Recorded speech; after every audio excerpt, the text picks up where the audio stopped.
So far, our basics.py and our fruits.txt file were in the same directory, in the same folder.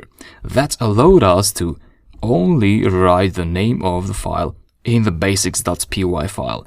However, if the fruits.txt file was, for example, inside this other directory, so I just moved fruits.txt inside files. Files is a folder that is in the same directory with basics.py. So basics.py in the same folder with scripts, with files, and fruits is inside files. In that case, if you execute the basics.py file, you're going to get a file not found error. No such file or directory, fruits.txt.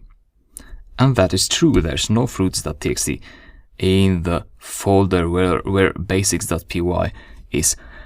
So what you need to do is you need to specify the complete path to the file relative to the basics.py, and that is files/fruits.txt. Execute that and things will work.